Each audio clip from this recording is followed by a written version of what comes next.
Hello, everyone, and welcome to the Fail to Find podcast, an MTG podcast. I'm your host, Ben, with Bathroom Brews MTG, and today I have a very special guest, Brian BoshNRoll Covell. Brian, how are you today? I'm doing well. How are you? Living the dream. Thank you so much for taking the time out of your very busy day to sit here for about an hour with me and discuss all things Magic from Legacy to CEDH to general content creation. Do you want to kind of introduce yourself, who you are, where people can find you if they haven't heard of you before? Yeah, as you said, I'm Brian, aka BoshNRoll. I am a YouTube content creator and I guess Twitter comment creator. Those are the two places I'm easy to find, YouTube and Twitter. And I focus on non-rotating constructed formats, primarily legacy, but modern, pioneer, vintage, even some commander. If it doesn't rotate and I can just put a deck in a box and keep it forever, I'm probably interested. Yeah, that's awesome. I think I was introduced to you. I don't remember what video it was, but I know I watched I think you did a Pioneer Spirits video at one point, and I used that when I was prepping for like an RCQ, my locals. So that was nice. Um, and I know in your last video you just mentioned you started playing Magic in Tempest. So what kind of got you into Magic, and what has kept you playing in the format or playing the game for so long? It was the summer of 1996 at summer camp. The summer camp I went to, the kids all got to pick electives like swimming or archery or whatever, and then you break off into little groups. And one of the electives available in one of the sessions was Magic, the card game, which is something I'd never heard of, but I was always on that fantasy interest. Like maybe I thought it was magic tricks. I don't actually remember my exact mindset. I was 9 years old, but it intrigued me and I signed up for it.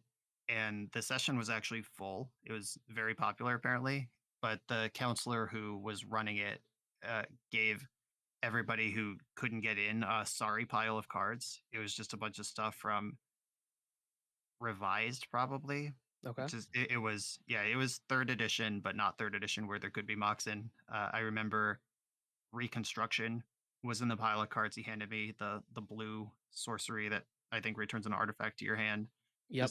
Just some random commons from white border commons from that era of Magic, and then I was just like hooked on the art and everything from that pile of cards he gave me. And then by next summer, it was 97. And I had learned that a bunch of my friends were also exposed to the game back at school. And my parents worked. So I was in the before school program and the after school program every day with a group of friends who were also interested in Magic and card games and stuff. So I immediately had a play group and started just converting all of my lawn mowing money and birthday gifts and whatever, Easter basket, whatever, anywhere I could ask for a pack of Magic cards, I did. And Tempest was fall of 97, but that's when I was really like fully into it at that point. That's awesome. That's You've played for so long. So like I started in Scars of Mirrodin at high school. I had exposure to it through a family member much early on, but I remember getting what deck was it? It was like one of the pre-constructed decks, like the 60 card that had like expert level on it, and it was mono black zombies. I had to have been 9 or 10. No, yeah, 9 or 10. And I remember I opened the card and I saw the first zombie and I was so scared. I'm like, Mom, we have to go back and return this. I don't want this in the house. And then like years later, my buddy from high school got me into it, and we bought like 5 or 6 fat packs of Scars of Mirrodin. So I have those. I went through storage and found all those. So you've been playing for a while. Um, Yes. so is that why you got into Legacy? Was because you have an attachment to a lot of those older cards, and the availability of them, at least when you started collecting, wasn't what it is today? So I I was casual for a long time, just, lunch table Magic, playing with my cousins or, whatever. And then when Yu-Gi-Oh came to America, I was already into the anime, and then the cards came out and it was in that initial flurry of you're just calling the game stores, calling Toys R Us, like, do you have Yu-Gi-Oh cards? And Yep. everywhere's sold out. And it's like first edition Legend of the Blue Eyes is on the shelves if you can find it. And Yep. I was in that initial frenzy. And Yu-Gi-Oh was actually my first competitive Magic outlet. I started showing up at the Saturday tournament every week at the only game in town in New Jersey, Okay. which is a famous Magic store, Team Target from the early days of the Pro Tour and stuff. Patrick Sullivan actually owned the store when I was playing there every week. And so I was there for Yu-Gi-Oh, but I was adjacent to one of the hotbeds of Magic competitive at the time. Like I said, Patrick owned the store. Osip Levidovich won Nats while representing the team. I was in the store that Sunday playing Yu-Gi-Oh when everyone was like, "Oh my God, Osip won Nats!" That's awesome. And right, so like Gerard Fabiano came out of that store, Craig Krempels, just a bunch of people you've heard of. And I was not involved in it, but I was next to it. And then uh, as I experienced a magic thing that I was too young to experience the first time in Yu-Gi-Oh, which is Chronicles, where Yu-Gi-Oh eventually released this set called Dark Beginnings, Yep. where they just reprinted all of your ultra rares and super rares as rares and uncommons.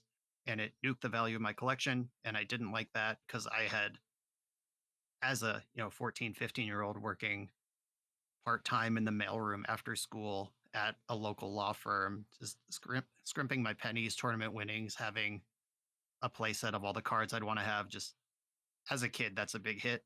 And Yep. so I experienced the Chronicles hit, even though I wasn't here for it in Magic. And I was like, I'm off this game.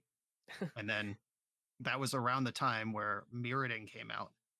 So people in the game store were playing just hyper powered Skull Clamp Affinity. And I looked at, while everyone else was quitting the game because that was BS, I was like, wow, I want some of that. And then I never stopped collecting Magic, but it was the backseat from about Urza's Legacy to Mirrodin. Okay.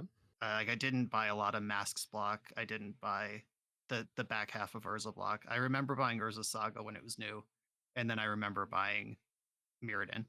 But that's sort of my gap if there is one. Okay. Yeah, I started in Yu-Gi-Oh! 2 as my first like real card game because of the anime. I played at Books a Million in I'm from South Florida, so I played in Boca Raton. My mom would take me. I'd play unsleeved cards, or I remember there's like the ritual cards that were blue, and it would be my mom's like, don't trade that. We don't know if it's valuable or not because we knew nothing about trading card games or Right. anything. So yeah, that Yu-Gi-Oh! I feel like a lot of Magic players I've talked to started with Yu-Gi-Oh!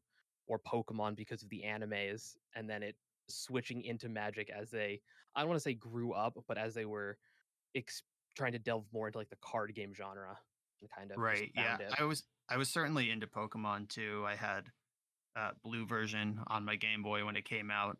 I 150 that thing the old fashioned way, no cheats, just trades and catches. I caught all 150, and I was into that. I owned Pokemon cards, but I was too young to really understand the game meaningfully. I Yeah. wasn't going to tournaments or even pre-releases or anything, and but Magic was before that. So I had Magic cards, and then Pokemon cards were a different thing I did, and then it was back to Magic, and then Yu-Gi-Oh was a bigger thing with Magic in the backseat, and then around 2002 probably it just flipped back to Magic and stayed there ever since. Yeah, so you've played for a long time. What are some of your I guess like your 5 favorite cards of either all time and maybe your 5 cards in like Legacy that you love or just something you remember fondly where you're like, "Oh man, you see this card, you're like, I wish I could make this work in a deck," or you've made it work in a deck after all these years. So my sentimental answer to this is Flowstone Sculpture, which is a card that a lot of people are going to have to look up, and it's not good. It's a very expensive artifact creature from Tempest, and you can spend mana and discard a card to give it permanently flying, first strike, trample, or +1/+1. There might be some other words on it, but basically just unplayable bulk rare from Tempest. But when you're a kid and nobody plays removal and the rules are kind of fast and loose anyway, and you're just playing all your lands every turn and drawing up to 7 cards in hand every turn, like it feels a little different. So Yeah. Flowstone Sculpture was my monster, my game winner. That was my win condition, and I actually named my cat Flowstone Oh, that I it's so got cute. in 5th grade. So that card is meaningful to me. though I have not tried to make it work and probably never will in a serious competitive endeavor. But that's a card that's meaningful to me. Other cards that are more competitive and mean something to me in Ponder. My Yeah, brand is heavily attached to blue control decks in Legacy. Island Ponder Keep is one of the channel slogans because I will keep any hand with an island and a ponder in it for the most part. And within that blue thing, that blue range, Monastery Mentor is a great win condition. I won a lot of tournaments with that. When I love won that the card. Star City Invitational, I became a monk token for them. So I Yep, have that. And I then think oh god. I think I have your monk token actually laying around somewhere. I think when I first got back into it, I bought some cards from Star City Game and they sent me your token. Because I remember seeing it, I was like, this looks familiar. When like the first time I saw it after I found your channel, I'm like, oh, okay, that's what that is. Yeah, there was a I think 3-month period between invitationals, might have been 4 or 5 months at the time, where every Star City order just came with whoever won the most recent invitational. So my token went all over the world, and I played in my first pro tour, and the day one draft pod, you draft first, and I sat down and my draft pod, I sat across from Willie Edel, the Hall of Famer from Brazil, Yep. and a person I had never met before, but I'd seen on coverage for since I was a kid. And he lit up like all smiles, big eyes. He's like, "Hey, I have your token," and that was just really cool. Yeah, I'm sure like how especially now that you play at such a high level, do you get that often where you'll see high level players who you've looked up to come to you and be like, "Hey, I love your content. Like you know, your plays tight or your decks are fun or you do a really good job like narrating games." Does that like happen a lot? Yeah, I've definitely, and one of my big connections, a friend I've made in the last few years is Matt Sperling, who he finished second in Worlds 2 years ago. He's I think has 3 Pro Tour top 8s. He's just been a Pro Tour mainstay since the Clinton administration, basically, and, he lives in California. He's not a person I would interact with socially because, I'm, on the East Coast, and Yep. but I qualified for the first Pioneer Pro Tour, like, right before COVID shut everything down, and it's when my channel had been up for a year or so, and when Sperling saw that I won a Grand Prix and qualified, he was just immediately in my DMs like, "Hey, I really like what you're doing, and I'd like to work with you for this pro tour." And then he brought me on a team with Paul Rietzel and Alexander Hayne and all these people who I would not have access to otherwise. Yep. And he was just, willing to roll the dice on a otherwise rando, but really my content and that sort of stuff opened that door for me. And it's really cool. And people who I looked up to and would have liked to be friends with, but I was too nervous or too shy or thought that they were, too good or whatever 10 years ago are now just either in my friend group or I've kind of passed them. And I'm like, I don't know. That guy's kind of weird. I don't think I want to get dinner with him. But 10 years ago, I would have been like, oh yeah, yeah, I'll come. Yeah.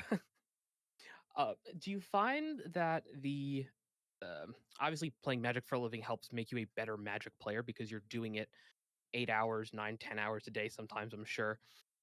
Do you find that your success as a Magic player helped your content creation? I mean, obviously you won tournaments before you really started the channel. So how did your like fame or or your performances help grow with the channel? And do you think that starting this channel helped you become an even better and more well known Magic player? Yeah, it's kind of both.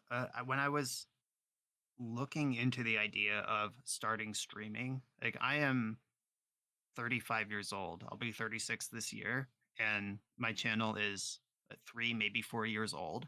Hmm. So I was in my 30s what before the idea of maybe I'll stream on Twitch even came into my head.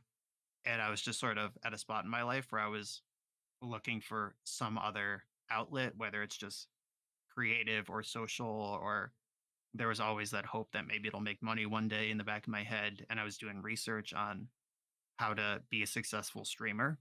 And one of the things I read that really stood out to me was if you're trying to become a content creator in a saturated space, it would probably be better to go win world championship first and then start a stream based on that than to try to build a stream from zero and be like, "Hey, I'm just a person. Watch me, please."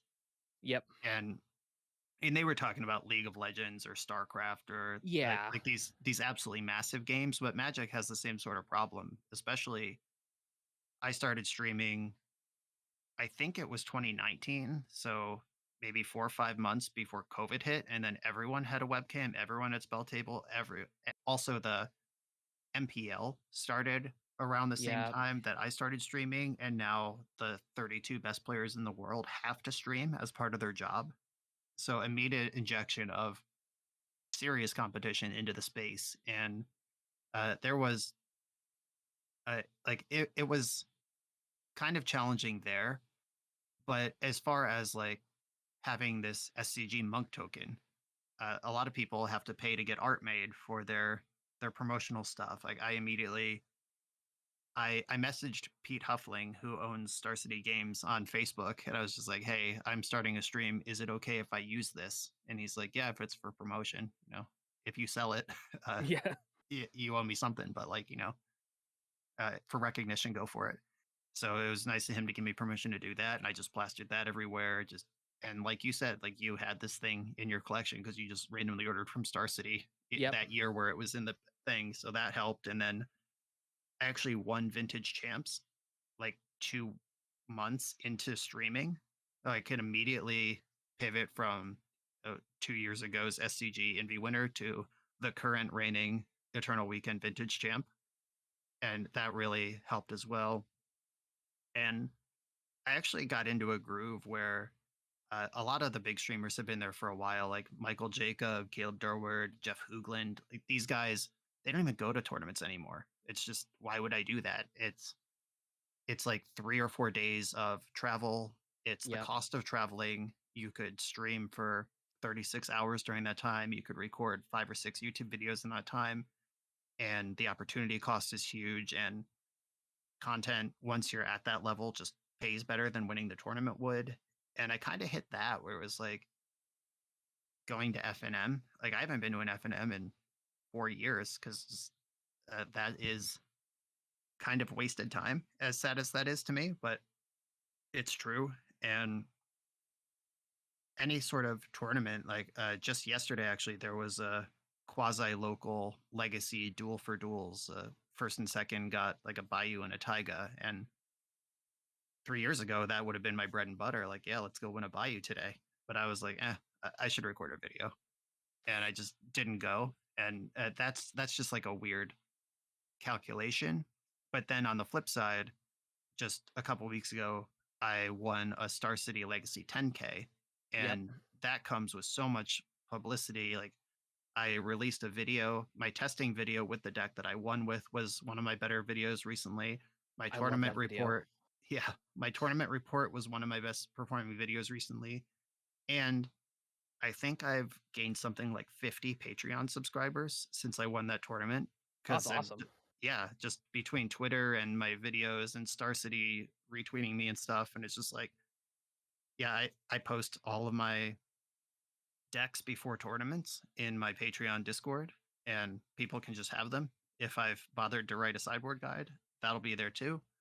And people love a list and a sideboard guide, and both of them are there for the deck I just won a well publicized 10K with. So that kind of pulled me back in the direction of maybe it is worth going to these things. Like I don't show up to every tournament I can, but when I do show up, I win. And you can win like me if you buy my sideboard guide. Like that is kind of, I don't even know if that's true, but it's certainly it sells, which is, another thing you have to balance. Yeah, definitely that dream of because I used to be back in when I was in college, during Amonkhet Hour of Devastation standards when I was like really starting to like kind of try to grind. Um, the tournament scene was like tough, and I'd always look at content creators for guides and sideboard guides, and like okay, like my budget's tight, so I have to play these weird budget decks or tier two decks. So yeah, I think that idea of selling that sideboard guide and that stuff is really smart, especially as someone who's a uh, has the record to show and back up. Hey, I know what I'm doing. I won with this. I won a 10K with this deck. So when I tell you something, you should probably listen to my opinion on it. And of course, I'm sure you've been wrong before, or when you've played games at least online, you're like you'll talk through your lines, and I've heard you say, "Oh shit, that was stupid. Why'd I do that?" And that's also great to see where you're not just putting up your best videos where you're playing super tight. It's also showing the people like, hey, I'm also a person who makes mistakes, who misplays. So that's a huge draw, at least for me, and I'm sure for other people to your channel. Yeah, my practical real world life and job, I was a behavior and instructional support specialist at a school for kids who are difficult to teach. And I was a specialist to help the kids who were especially difficult to teach in that school of kids who were difficult to teach. So I have a master's of education in curriculum and instruction, and I have all these real world qualifications to teach and learn, and that's what my channel's really about. Where some of my people I work with, I have a couple of people I work very closely with, and we talk about all sorts of back end YouTube strategies and stuff. And one of them especially is like, I just O3'd with a deck. I'm gonna drop and I'm not gonna release this video. And not me.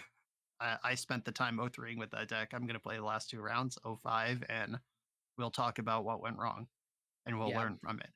And Yeah. that's it's not about winning and losing. It's about learning. And then if you're learning, you will start winning more. Yeah, that was like one of the questions too. Is I was curious what you did prior to content creation, because obviously you weren't just 35 not doing anything and now you're suddenly a big magic star, presumably. And I definitely feel that when you're playing through decks. I remember the '05 was the Academy Manufactor deck in Modern, because I was like watching that video. I'm like, oh, I want to bring that up on the in the podcast, because I don't think a lot of creators would put up a '05 game league and want to show that to people, but you did. And like listening to you talk through everything, I was like, oh, that makes a lot of sense. Of like, okay, yeah, he almost had it here, or if it was in paper, it would have been different. Like the timers and all that is really great. And I think you explain your lines and you explain your thought process so so clearly that I can put it on it. I don't have to be watching the video. I can just be listening to it while I'm getting work done, and I still understand what's going on. And I feel a lot of creators, um, especially like high level creators, go through lines, but it's a little bit more disorganized, or it's not as engaging. I don't know what it is exactly about how you do your videos, but there's definitely that engage factor of he's I like listening to you talk about the game, and you clearly have a high understanding of what's going on. So that's something that's I'm sure the masters in education, all that has helped a ton with. Yeah, it was literally my job for 12 years before I went full time YouTube between college and now, where I had to make sense of a difficult thing and then translate and then come up with a plan for how to deal with that difficult thing and then convince people of all walks of life and educational backgrounds and like parents and teachers and instructional aides and uh, residential home staff, just whoever was involved in this kid's life. I had to translate my difficult scientific breakdown of why this child is doing what they're doing and what I'm going to do about it. And then get everybody in that kid's life on board with it. And just, you can't talk with master's level science words to a parent who might be like a high school dropout who had their kid at 16 and now he's 9 and he's has special needs and is hurting people. And like you can't, like you have to talk to that person differently than you would talk to a colleague. So just being able to explain difficult things in a way that anyone can understand was literally my job for a long time. And I think that is the thing that I have that a lot of people don't, where and like Reed Duke streams all the time. Reed, undeniably one of the greatest Magic players there is. But there are long stretches of his stream where he's just quietly playing, like in silence. And his mods are like fielding questions, copy pasted things that were asked earlier in the thing, and you could still learn from watching Reed, but it is a different thing. I know a bunch of my other friends, high level players who are probably better than me at Magic, certainly have better tournament history and results than me, but none of them are better teachers than me. And a lot of us all offer coaching now, where uh, some of my dear friends, I'm not going to name names, but they are better than me, and they offer coaching. But I bet I'm a better coach than they are, just Yeah, based on that different skill set.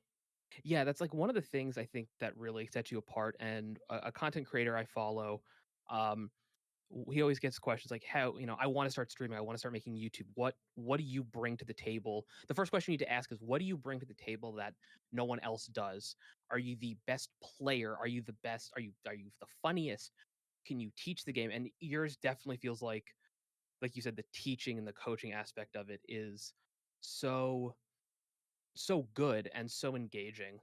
Um, what aside from, I guess, the magic skill set of, sequencing properly and making sure you're sideboarding right and you're not keeping, sketch hands, what skills do you think make someone a great magic player? What traits? And then what skills have you learned while playing at high level magic that have translated to your own life, or while you were playing while you still worked in your old career, helped in that aspect of it? Helped with, like, that job. And all the best Magic players are reflective on how the game actually went rather than the result.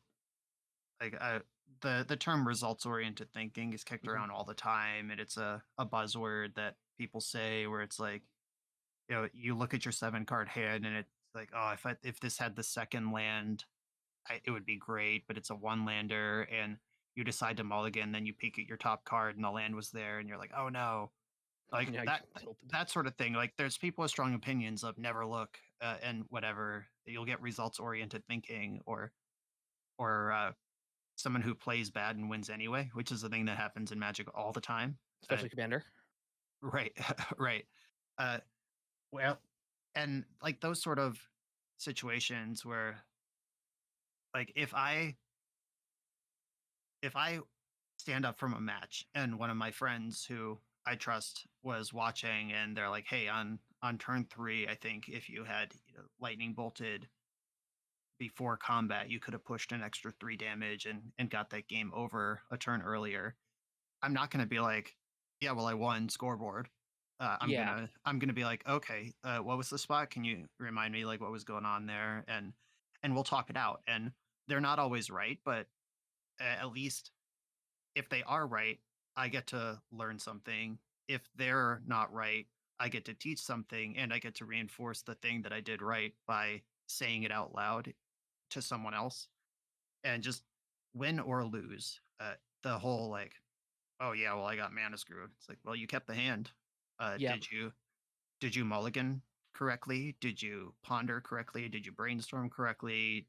Did you play to every out? Like there's so many things that, yeah, sometimes games end in mana screw, but there's a lot of stuff that might get us to that spot. And really being able to sort out what actually is just the inherent variance in Magic the Gathering, where sometimes you just draw 3 lands despite playing perfectly and fall behind. And Yep. other times you cast a ponder that saw 1 good card and 2 bad cards, and you got so excited by the good card that you committed yourself to drawing 2 bad ones rather than shuffling up your ponder and drawing at random. And Yeah. being able to reflect on that, win or lose. Like, yes, I did this well, I did this poorly, I won in spite of this, I won because of this. All the best players are able to do that. Yeah, that's definitely something um, as a player, have tried to get better at. Because I think when I first started playing, I'm like, "Oh, man, you have the better deck than me," or, "Oh, you have the more expensive cards than me," or whatever, and I'm like, "Ah, this is I can't win with this deck." But as I've gotten older and played more, and there's now a point like at my RCQ I played it for Pioneer. I brought in mono blue spirits. I'm like, it's the cheapest deck I could get like on short notice. I love mono blue tempo decks like Delver. Is it Phoenix and before like Ban and Pioneer on Arena? And I go to my first RCQ and I go 2-3 overall. But every win I had was a 2-0, and every loss I had was a 1-2. So Mhm. I left with like a 50% win rate, and in like the game threes, I would look back. The first was like an Esper Greasefang deck, and I'm like, okay, I just kind of play it quick and try to get them out. And of course, it's game three. I have lethal next turn, and they top deck Supreme Verdict. They kept a three lander with a bunch of card draw, and they hit the verdict. And I'm like, okay, yeah, like I don't know what I could have done better in that game against a Supreme Verdict. But then there was a creativity game I was playing, and again, game three, I have lethal on board, and I misplay, and the creativity get the hull break core. I'm screwed, and I don't see the misplay at the time. I'm like, oh man, that sucks. Like I should have maybe sequenced this differently. And I'm driving. It's just like 3 or 4 weeks later. I'm driving to pick up my fiance, and I'm stuck in traffic, and I have the realization. I'm like, shit. I was so focused on playing lands after combat. If I'd played my land before combat, I had enough snow mana to make a creature that could attack, so I could leave up 1 blue mana instead of leaving up a snow mana to spell pierce the creativity. So it's like stuff like that where you're like, oh shit, it's been 4 weeks and now I see a misplay, and that is something I'm trying to get better at, and it's definitely something I don't see in some of my friends when they play. They're like, oh, I just drew bad, and I'm like, homie, you kept a one lander in Commander with a free mulligan. What do you Right. mean you got mana screwed? Yep. Yeah, Like, and you can actually see this happen in real time if you watch my SCG Baltimore tournament report, where I'm describing round one. My opponent has a counterbalance, and they're able to set up one of the top cards of their deck. They can put a one or a two on top, and I have a two and a one, and I need to answer their counterbalance and then combo out. And I described the line that I took, which played around one thing. And then while I'm talking on camera for the tournament report, you see my gears just like kind of freeze up. And I'm like, oh my God, there was a third option where I get all the benefit of the play I did make without any of the risks of the play I didn't make. And it gives me an extra shot to get through this counterbalance with my one and my two. And it's just in real time, I'm reflecting days after the event, just talking through a line or looking at something I did, and just, yep, there was a third option, and it was better. And I did win that game. I won that tournament. I went undefeated in the tournament. That does not mean I played perfectly. I made a lot of mistakes in that tournament, and being able to identify them is really important. yeah, because there's definitely tournaments. So for the RCQ, my friend wanted to play, and he had this modern burn deck, and I'm like, all right, well, we have like 4 Croxes between us, 4 Thoughtseize between us, and he just was like 4 Shrapnel Blast, 4 Croxa, 4 Blood Tithe Arbor. It was the most jank deck I've ever seen, and he top aided. He's never played 60 card Magic before, and he comes this RCQ. I was like prepping online, and I'm like, what happened? And he's just like, oh yeah, I was just shrapnel blasting people for like 15. Yeah, And I'm like, yeah, absolutely. that'll do it. I'm like, yeah, I mean, you know what? Fair beats. So like Yep. your stuff like that where you can be like, oh man, is he better than me or did I play worse? And it's like, oh, not just variance. Like, not that he played bad, because you don't top eight like playing piss poor the entire time, but it happens and you have to be able to recognize that. And he recognized it and we joke about it. Um, but yeah, that analysis of what, even if the game was unwinnable because of variance, what could I have maybe done differently to change my variance at this point without without looking back and being like, oh, if I knew he had this, I would have mulliganed. Like, well, you don't know he has that, so would you have mulliganed there? Should you have mulliganed there, regardless of what you knew that person had? Yeah, exactly. Like those really tight spots where it's turn 8, 9, and 10, and you draw land, land, land. And like, okay, nothing I could have done there. But was there something you could have done on turn 4? Could you have resolved your Fable of the Mirror Breaker rummage second chapter differently, where you have more action going into that turn 8 where you ran 3 lands instead? Like, could the game have been over by now? Just all of that sort of stuff's really important. And when I do coaching, I have people bring gameplay. I don't know what other people do for coaching, if they get into a league together and play over the shoulder, or if they just talk theory or what. But I want people to bring recorded gameplay of them playing, and that way I'm not over their shoulder playing live. I'm not playing through their hands. They're playing, and we're gonna look at recorded footage of what they actually did when they were on their own, and we're gonna figure out why they made all those decisions they made, good or bad, and understand process and change process rather than just me tell you what the play is and then you make it and I hope it sticks.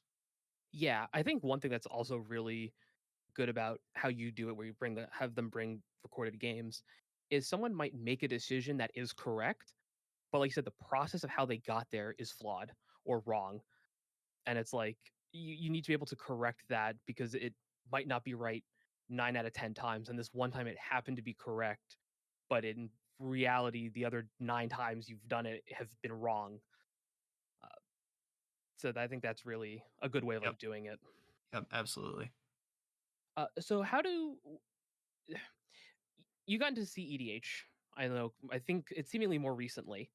Um, what what do you love or like about CEDH? And then what are some of the things that you dislike? And then how do you feel your 1v1 skills translate into Commander?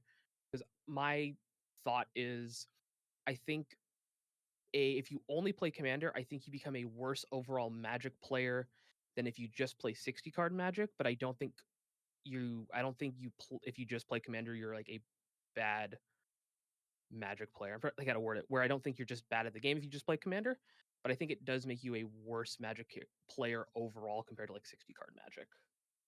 I mean, all that depends on your goals. Of And course. I know you know that, but there are probably, and also just what you want out of Commander, because I've been down to the LGS and just random pickup Commander night. And there are people who are clearly there to drink Mountain Dew and hang out. And then there Of are course. 100 cards in front of them. And those people don't care if they're a quote good Magic player or not. They just, throw their deck on the table and we hang out for a few hours and then they go home and they had a good night. And then there are people also still talking in the same space, that casual Commander sphere, where these people are like hyper sticklers of like activating their fetch lands at the appropriate end step time rather than shortcutting now. Like, I'm just going to fetch. You go ahead with your turn. like, uh, and they want to be super tight. And it's like, oh, is that the correct thing to target with that removal spell? It's like, and in an environment where it would be easy to say, who cares? So, and then also, I think who cares is a reasonable argument if Yeah. you are the Mountain Dew and Hangout guy. And so being better or worse depends on your goals, of course, but Yeah. I think that having a well-rounded skill set of anything is going to make you better at that thing. Playing draft, I think, makes you the best Magic player the fastest, because you really have to understand fundamentals. Both you have to understand deck building, Yep. like during the draft portion. What is my plan? How do I execute the plan? By taking the cards, and then you get to deck building after the draft. Okay, I've drafted these cards with this plan in mind. Now, which 23-ish cards best execute that plan? And then the gameplay, it's all little and scrappy, and outside of occasional bomb rare, depending on the format or whatever, you are just going to be attacking and blocking and finding good spot for your tricks, good spot for your removal, and building a deck with a curve. And all that is just fundamental Magic skills that somebody who buys a Lord of the Rings, Legions of Mordor precon or whatever as their first Magic product is not going to get any of that. And they're going to be immediately casting Sauron and reanimating things and whatever it is that deck actually does. Yep. I just pulled that out of thin air. That might not even be a thing, but you know what I mean. The Yeah. people who go straight to, oh, what's Magic the Gathering? Magic the Gathering is Commander. Here's a deck that I built. Jump into our game. We'll teach you on the fly. Those people are not going to get that fundamental attacking, blocking, building with a curve kind of responsible gameplay that drafting requires. And then 60 card Magic, you're just, it's kind of like draft if you're cheating. If you're building a Yeah. bathroom deck, there's always someone at the LGS who you just get stomped at pre-release and you're like, this deck seems too good. And basically, constructed as like if you were cheating at limited, and you just fill out all the best cards and your curve's always perfect. And now the variants of Oh, you open that bomb rare. That's pretty good. Okay, I can't beat that one. Is gone because every deck is all bomb rares, and you have to figure out how to beat them. And yeah, all of that contributes to being just a well-rounded Magic player. And as far as CEDH goes, I like regular EDH, and I like CEDH, and I like competitive 60s, and I like competitive 40s, and I like casual 40s, just drafting with friends, whatever. I basically like all forms Magic. of Magic.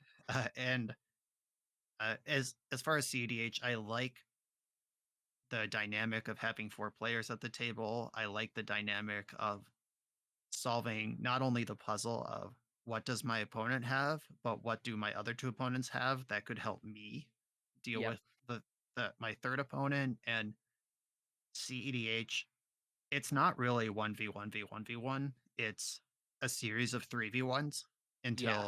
until the arch enemy wins. And basically your goal, I like the nuance of some decks just sit down at the table and declare I am the arch enemy, good luck. And then there are decks that want to play the good guy and they're not the arch enemy until you're sure the table's out of gas. You're like the third or fourth arch enemy to emerge in the game and suddenly win. And all those different politics and moving parts, and you have to play the people way more than you need to play the cards, which in 60s I think a lot of great players are able to kind of play their opponent a little bit too. There's little angles where it's like, oh, this their posture just changed, or Yep. this person has blocked in this spot in game one and game two, and even though it's bad for them now, I think they're still going to make this block. And it like there is some playing of the person, but it's not like you can convince your opponent to play a card that is completely out of their interest, like you can in CEDH. And Yeah. I like having a place to do that, though I also like that it's not the main way I play Magic. I primarily play EDH. I play on Arena and I'll get a loan account on Moto on occasion and just kind of for like a few weeks just jam leagues on either Pioneer or Modern. Um, but yeah, when I always feel when I'm getting if I feel like I'm getting worse at Magic because I guess an in between of the casual player who's there just to like drink Mountain Dew, play games, and playing tight, where I want to know I played a good game of Magic, but I'm not there to just win every EDH game I play, and not there to play so tight where I'm like, hey, you missed 5 triggers, you don't get those anymore, or you drew 2 cards instead of one, just put the 1 card back, don't worry about it. Um, so I'll go to draft like we had the Lord of the Rings pre-release and I was like, "Oh, I need to, like, get better at limited because I feel that's where I'm weakest."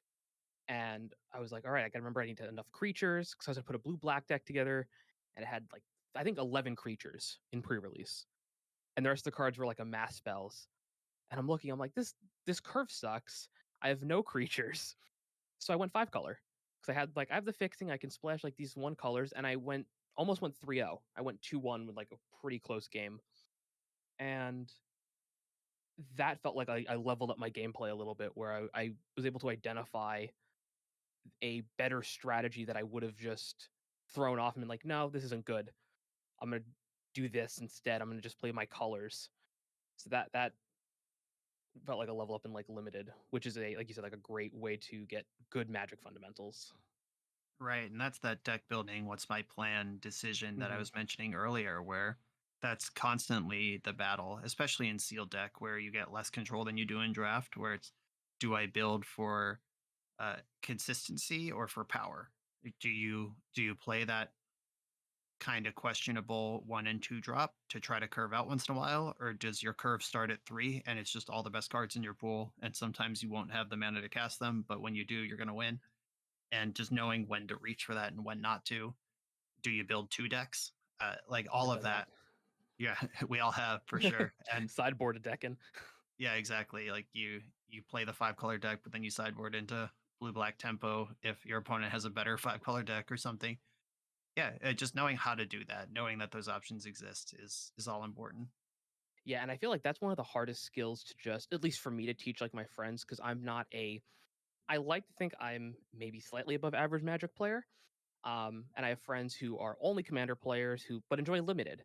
So I'll go and I'll help them with deck building and I try to help as best I can with it. But it's definitely one of those skills where I'm like, I can help you with this one pre-release, and I can help you build your deck, but unless you go play drafts on Arena or come draft at FNMs, the it's not gonna ever stick. And I think that's Right. something where I wish people, even just my friends or anyone in general, if you don't know what to do other than Commander, play limited because you just need to bring some sleeves with you. They have the lands, and you don't need cards. It's the easiest way to get into the game. And like you said, I think definitely agree that it makes you the best player, the fastest, as best as you can be, like pretty quick.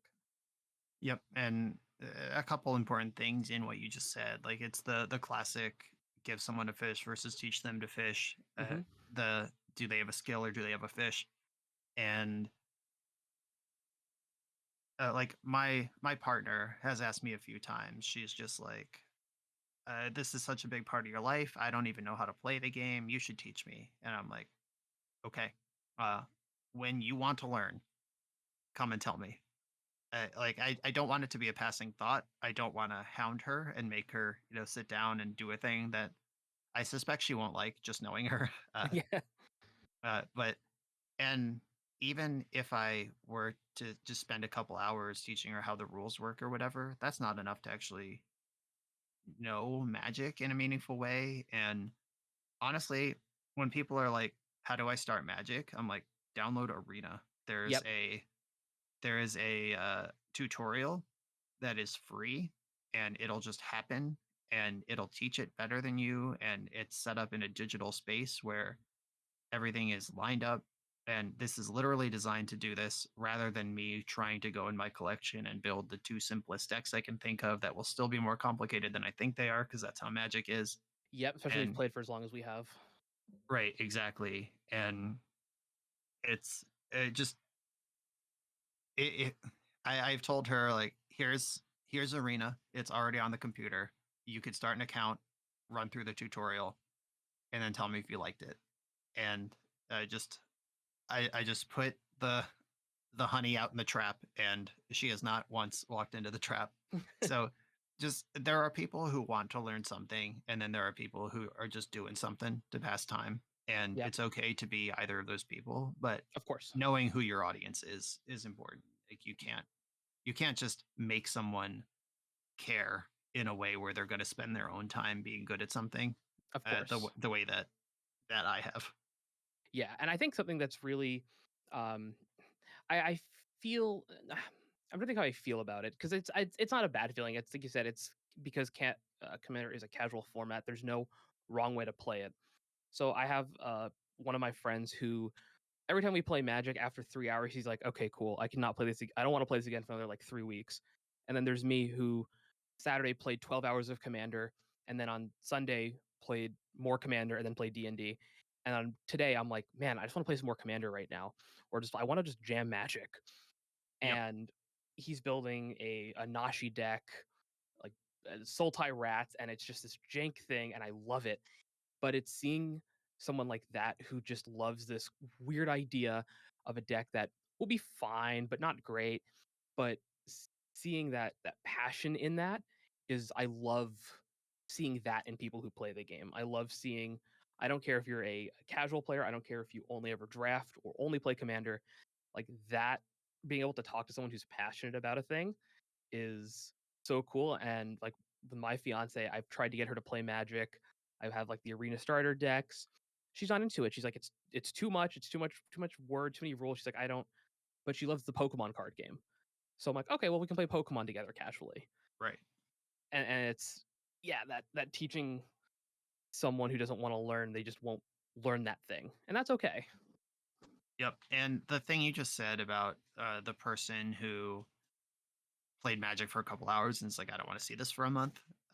Like I have, I had an ex who loved gaming, and Magic the Gathering was just one of the boxes of things on her gaming shelf.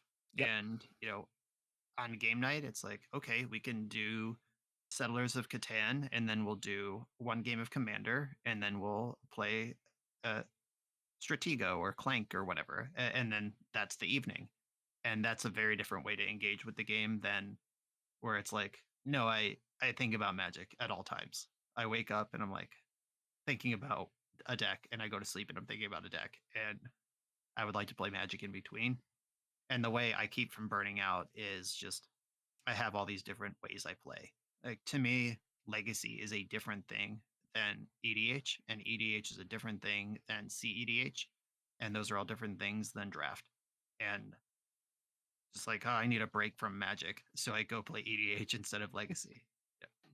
Yeah, that was one of the questions too was, how do you deal with the burnout from content creation or grinding or both? And I always tell people who like I'm getting married in August and my best man is just getting into Magic now because he has some friends in college who play it and he knows I've been playing it for years. And one of the things I told him why I love Magic so much and why I can play it for so many hours and for so long and put so much money into it is it feels like the Magic cards themselves are a game piece, but all the formats are the actual game. So Right. there's like you said, Commander is its own game. It just happens to use Magic cards. Legacy is its own thing. So that is one of the things that I try to explain to people who either ask why, how can I play it for 10 hours, 15 hours, and then come back the next day and be like, all right, yeah, I'm gonna play some more. It's like Yeah. it's different.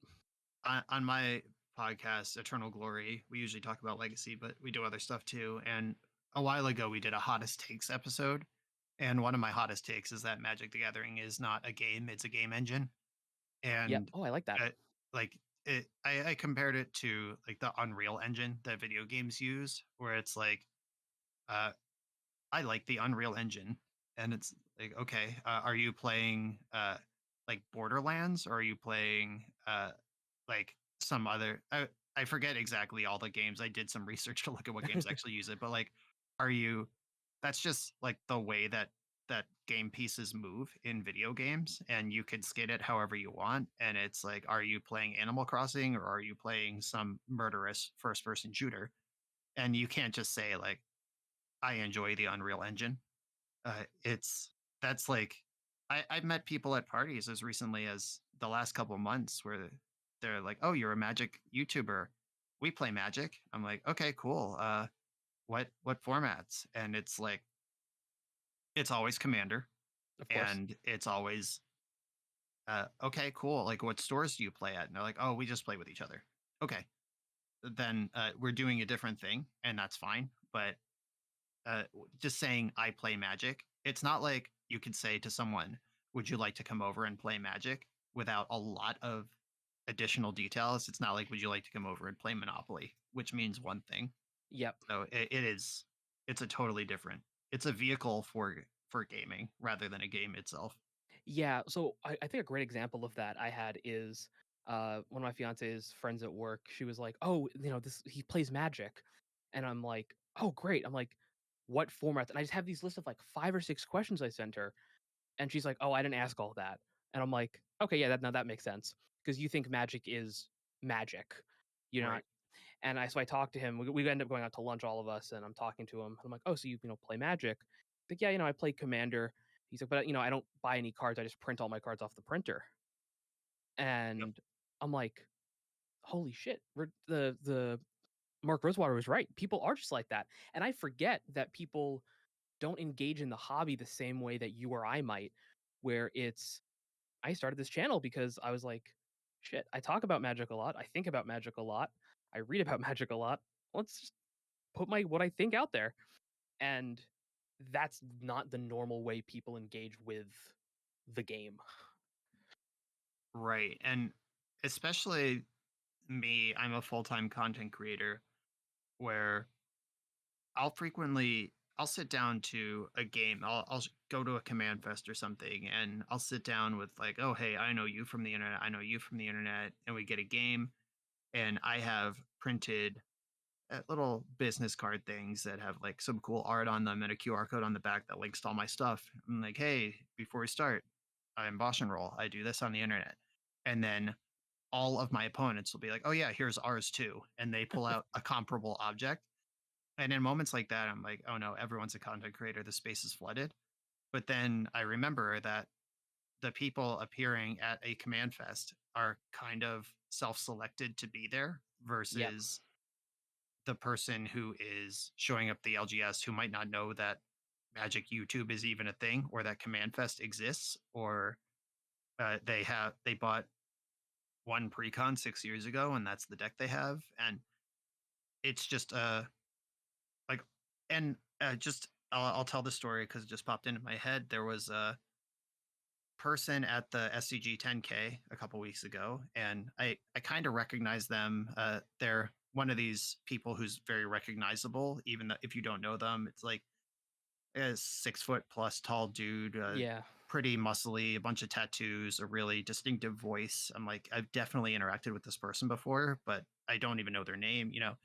Plenty of people that was around, and that person just started talking to me like they know me, and I just assumed like, oh, okay, they're a fan of the channel. And we just checked in with each other throughout the day. Anytime we walked past, like, hey, how's it going? Yeah, I'm winning. I'm doing okay. Yeah, cool, great. And then at the end of the weekend, after interacting with this person for 2.5 days, uh, in passing and just assuming they were a fan of the channel, they were sitting at a table with some friends, and they were like, yeah, I'm trying to get my friend to play Legacy. And I was like, oh, here, I gave them my card. And I'm like, I have a YouTube channel that basically the whole thing is making Legacy approachable to new people. I play different decks all the time. And the guy I'd been interacting with for 2 days, who I assumed was a fan of the channel, was like, oh, cool, you have a YouTube channel? And I was just like, wait, who are you? If you don't know that, then why do you know me? How have we been talking for these 3 days? Like, it's, and just, they could be right in front of you and have no idea about the thing you do. Even an invested legacy player who you obviously know somehow. And if it's not through the channel, then it must be from years of playing legacy in the same region as them. And that person, who I know personally and loves legacy, doesn't know that I have a legacy YouTube channel.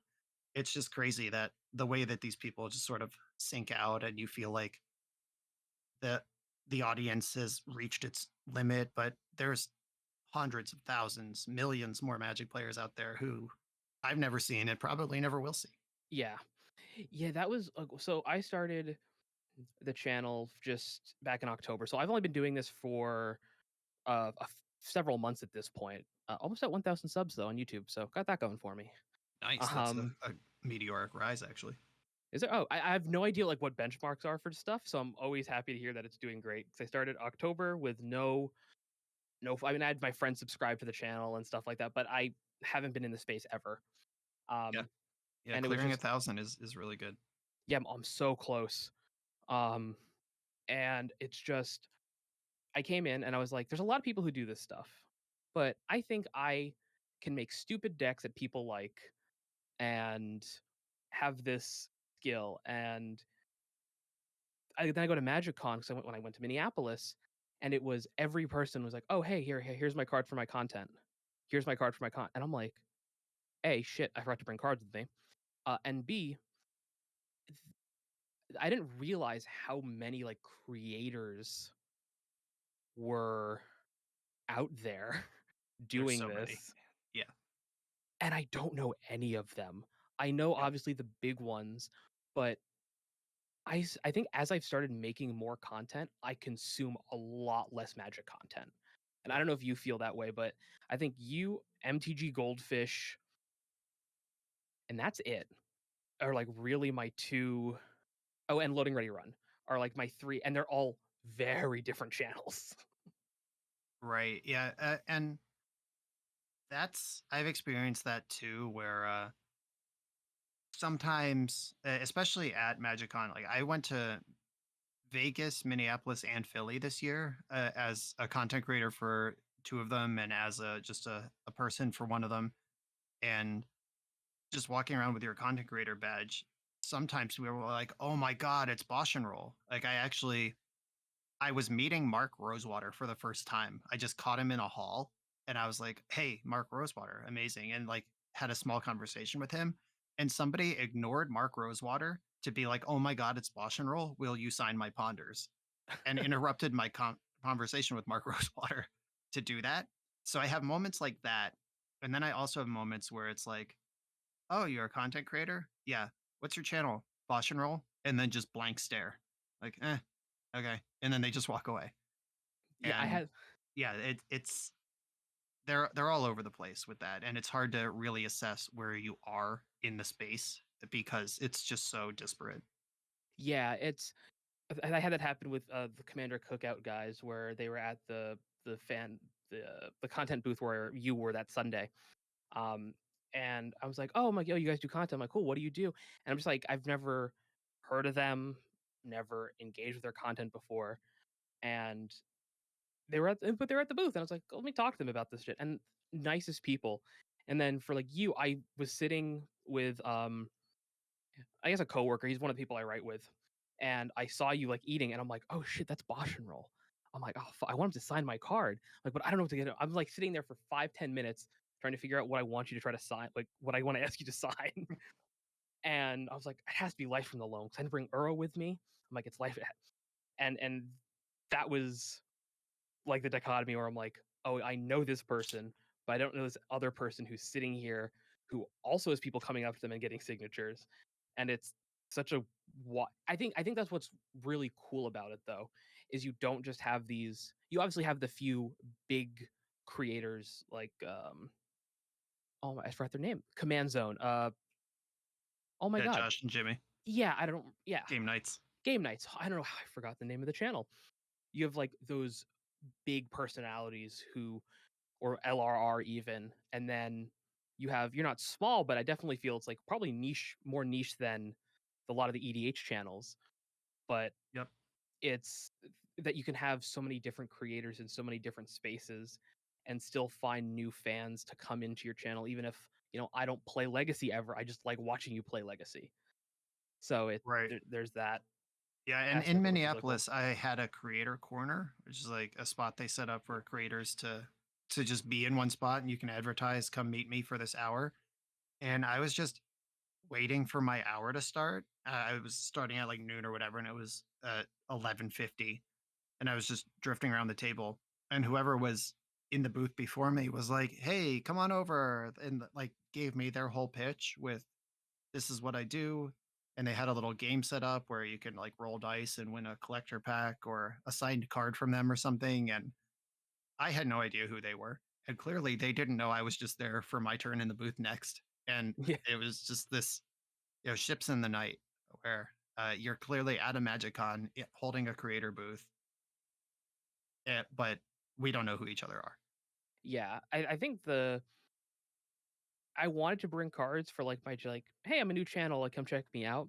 But I'm also like really glad that I didn't, where I was able to talk to um I talked to Matt Morgan from EDH Rec because I write for Commander's Herald and their parent EDH Rec is part of Commander's Herald. So I was able just to talk to him as a person, like, oh yeah, I have this channel, but I'm like, how do you like content creation? And that always on grind that I felt I've got from some people there was really um I don't want to say jarring, but I don't know what the word I'm looking for is, but was very I'll say drawing for lack of a better word. Like everyone is, "Hey, come watch my channel. Hey, like, do you know who I am?" And I'm like, "Man, I just wanna, like, play Magic sometimes." And Right. obviously, you're at a Magic console, obviously, people are gonna go there to network and do those things, but there's also the okay, yeah, you're a small creator. If I find you naturally, cool. And if you want to collab or do something, like, feel free to reach out. Like, I'm not going to come to you at MagicCon and be like, "Hey, can I interview you?" No, I'm gonna message you on Twitter. I'm gonna email you like a person Right. because yeah, I don't know. That's just my little vent sesh where there was definitely a lot of like creators there who were small, like, bigger than me, but still smaller. Where I'm like, I don't remember any of you. Like, Yeah. And that not to be is rude. tough. It is tough with the space because I know when I started on Twitch. That only lasted a few months. I hated it and then quickly went to YouTube. Yeah, I hate But streaming. yeah, and the the temporal nature of Twitch where these are the hours I will be live and I need the views now versus YouTube where you float it out there and people reach it at their leisure. That hustle of like post on Facebook, post in every local Facebook group, post in the legacy Facebook group, post on Twitter, tag a bunch of people every time you go live, and then like have a bot that at everyone's in your Discord, like at live, and then a bunch of people get a ping and that maybe they didn't want. And I know I wasn't. I wasn't even being as aggressive as I could have been with that, and still, like, one of my best friends was like, "You're really messing up my social media feeds right now. Can you, like, chill?" And my response was like, you know, "Fuck you. I'm trying to do something here. Like, just mute me. Like, what's your problem?" But Yep. at the same time, like, I do understand that that's annoying, and I have friends and acquaintances who are on the come up or trying to get some traction, and just I get tagged in like random Facebook posts that's like episode 5 of whatever the heck, interviewing person you've never heard of, and it's I think every view for that video came from the people they tagged in Facebook, like directly. Like that is annoying. I and I'm not knocking anyone on their grind, and I've met some medium-sized people recently who are smaller than me, but still big enough to have some wizard support or something, and they're just the level of posting and tweeting and cross posting where I see them do some like obnoxiously positive kind of excited thing on Twitter, and then I like flip over to Facebook and they've made the same post there and I have to read it twice. Like I, Yeah. I do I do see that, and I'm like, I don't knock anyone their hustle, but that is not going to be my hustle. Yeah. One of the things that I try actively not to do is like clout chase. So my very first interview and my very first podcast episode was with Joe Cherries of the Nitpicking Nerds. Yeah. And I was like, first off, he gave me time of day when I was 250 subs. I'm like, hey, I'm sure you get this a lot. Like, could you check out my videos and just like, I just want some like creative feedback because I don't know. I'm new to this space. I never video edited before. I'm an accountant by trade. Like, you've done this for a while. I've watched your stuff. And they got back to me. And I had them on the podcast. And that was great. But I never wanted to be the person, hey Joe, can you get me in touch with this person? I really want them on the show. Or hey, can we do a collab for like this? Because I want like my success to come from my work and my achievements, and I want people to like, organically know who I am instead of having this. Oh, hey, BoshNRoll retweeted my thing, or Gavin Verhey retweeted my thing, and now I'm popular.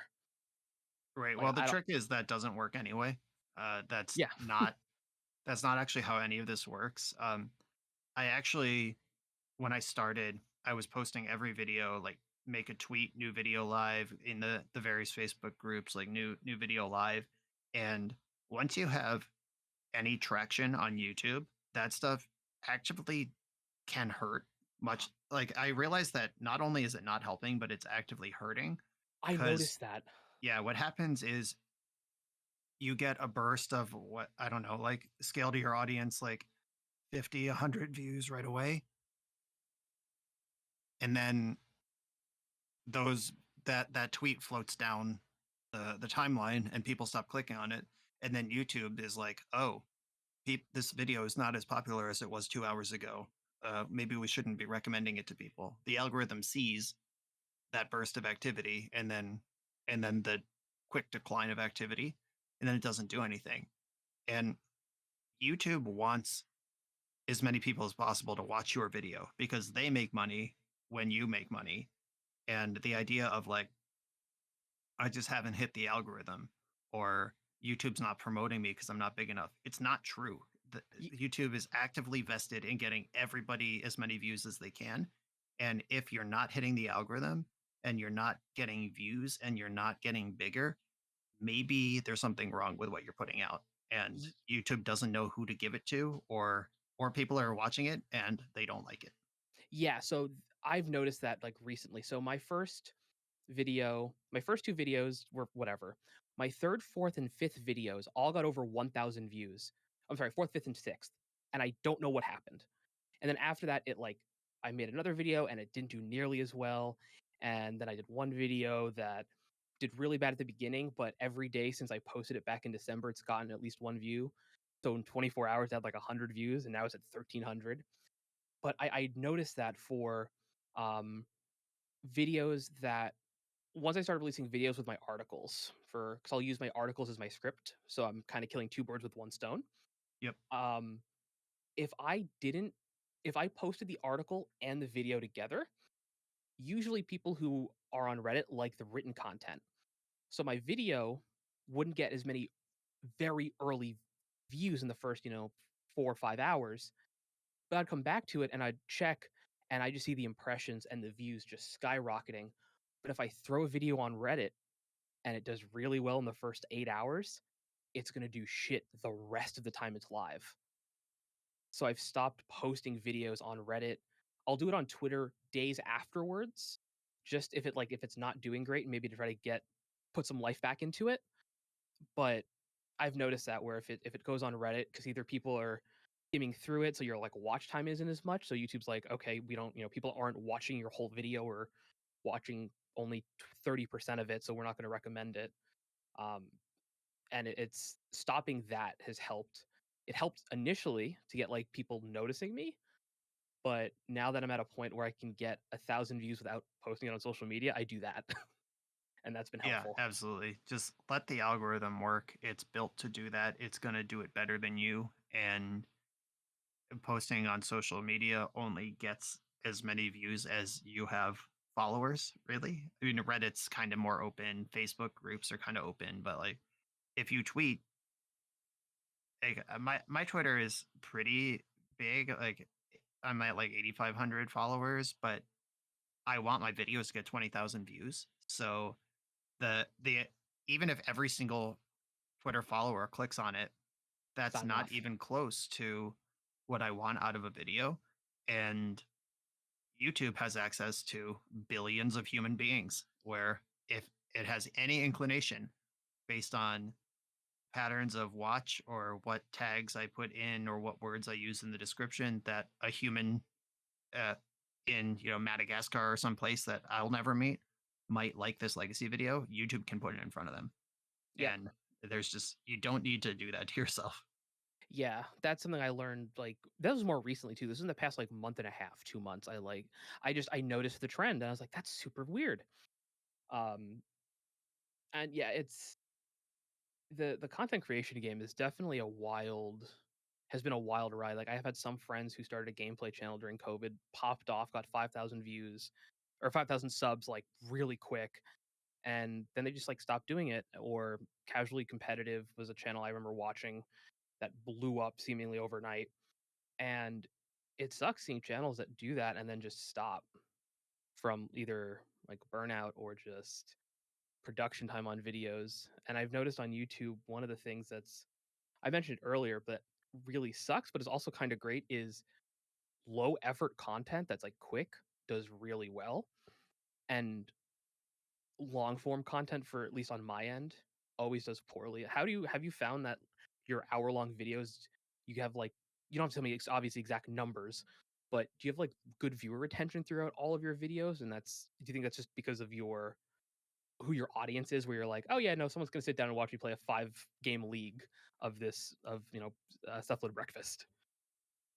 The massive majority of people are gone by round 2. I release 5 rounds every video, and I know that, but I also know that there are diehards who watch every video from start to finish, and just law of averages based on my subscriber count, like, it could be hundreds to thousands of individuals. Even if there are, like, 50 people on the earth who watch my videos start to finish, those people are giving me massive retention views, massive minutes watched.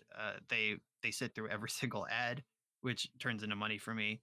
And I am fine putting out a longer thing because my process is also super streamlined. Yeah, I I was gonna ask do about that very too. little back end work. I have experimented with longer form scripted edited kind of things. I have a series called Wizard School, which like I teach you how to use Brainstorm. I teach you how to use Wasteland. And it's just 20, 25 minutes on specifically one card and how to use it. And I did a web series called Deep Analysis. I did 3 episodes and they took me 8 to 12 hours to edit each episode. And each episode got fewer views than the last. Like I paid a graphic designer to do like an overlay and make a a logo and I was planning to go deep on this, and it was just an absolute flop. And the people who watched it said, "This is the best thing you've put out," but 5% of my normal viewership watched it. So Yeah. that sort of thing is as far as low effort. Like my videos are long because they're a full league. Usually 1 to 2 hours is what you get from me. But I'll be honest, the effort on my side is pretty low. I am not editing a 2 hour video. I am playing a 2 hour league, and I have a an auto editor that cuts dead air, and that 2 hour league becomes an hour and 15 minutes, and I do almost nothing, and then I just make a thumbnail and do all the title and description and stuff, and A it lot of is low simplicity. effort even though it's long. Yeah, I've I don't know if you've had this. I'm sure you have, where you'll release a video and you're like, "This is gonna be the best video on the channel. I'm gonna get so many fucking views. This video is gonna crush it." And then you come back and you're like, "Okay, so I was wrong." And then the next week you're like, I'm gonna release this like shitty video. It's fine." And then you look and it's like, "Why is this the best video in 3 months?" Yep. I don't.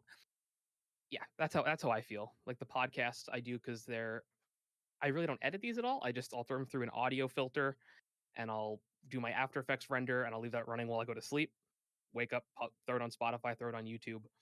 And I know they don't do as well as like my other videos, but I enjoy doing this. So it's Right. definitely balancing that. Hey, I know my deck techs don't do well, but I like brewing. Like that's fun. So I'm going to do those anyways. Or and making those sacrifices for stuff that you enjoy doing that even if it doesn't help a ton, it's still it keeps you stops you from getting burnt out of doing if I did top 10s every week, I would shoot myself. Like I couldn't do that. Right. Um, then I guess the last question I have for you, because we're going over a little hour, so I'm sorry for taking a little bit more of your time than anticipated here. It's cool. Um, what's your hottest food take? Hottest food take. So this might not be a hot take. It might just me being a child, but I like simple food more than I like fancy food. Um, like if I could have like a great steak or a good burger, I would take the good burger most of the time. Interesting. Um, like it generally. So I do like food. I like eating. I like tasting food. I like trying different food. I'm not like a chicken nuggets and cheese pizza kind of person. I do like the food experience. But if there's like a $65 dinner experience and then a $14 we've eaten dinner now and our bodies don't need food anymore, I will take the $14 one basically every time. Interesting. And I'm just, I'm going to poop it out in the morning. And that's kind of how I feel about that most of the time. It's if a big group of my friends are going to the expensive steakhouse or whatever, I will go for the friendship and camaraderie Yeah. and all of that. But I I am just not the idea of paying $150 for a steak just does not. I can't imagine that being worth doing. So I'm the exact opposite, but Nice. my mom's a professional baker, and like my great grandmother was a caterer. So I think I just grew up around a lot of home cooked meals and a lot of that kind of thing. So for me, I'm always like, man, like let's go to the steakhouse and like let me get this just like obscure, weird food that, and I love that. But I can appreciate a good $15 hamburger when you're hungry and being like, yeah, no, that was a kick-ass burger because I've had $15 burgers or fried fish or something that is better than the nice restaurant, like Right. 100%. Yeah, I was on a magic trip to Baltimore earlier this year, and we were staying it was like a 15-minute walk from the venue, walkable but not like really convenient. You did see a lot of stuff, and we walked through Little Italy, which had some other kind of ethnic food floating around too. And we passed this halal place Friday night, and like it was just this little hole in the wall, and it was packed with people. Just I could hear music playing and just elbow to elbow standing, people eating, having the time of their lives. And we had just eaten up the block, and I was like, "We're coming here tomorrow." The next day we went there. There was a sign on the door, condemned by the city, closed for food sanitation violations and Oh no. whatever. And my thought was, "Oh, this would have been so good." Like I was not like, "Ew, we dodged a bullet." I was definitely like, "This would have been the best food." Yeah, those hole in the wall places. I was in Paris years ago, and it was my last night there. And I was like, I'm hungry. I want just some Chinese food. So I found this random Chinese restaurant near the hotel, and I walk there. I don't know. I still to this day don't know what I ordered because the menu was in Chinese and French, and I spoke no French. I just pointed to a thing and said this, and it was the best food. It was like the best Chinese food I've ever had. And I have no idea. I couldn't remember. I don't remember the name of it. I don't remember what I ordered. I just remember it being this little hole in the wall, and it was delicious. Yeah. I like those experiences way more than I like the finding the Michelin star steakhouse or whatever. I'd rather walk into an alley and eat something out of someone's closet.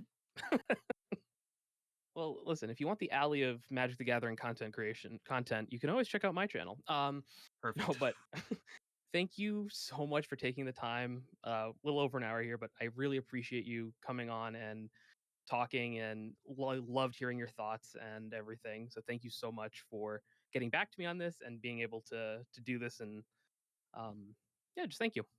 Yeah, my pleasure. Uh, if you made it all the way through, in case they miss it at the beginning, where can everyone find you? I'll have it in the description too. Bosh and Roll on YouTube. That's BOSH, the letter NROLL. And the social media I'm active on, it's Twitter, but YouTube is where my stuff is. And you can find me at BathroomMTG on Twitter, youtube.com/bathroombrew, youtube.com at BRBMTG.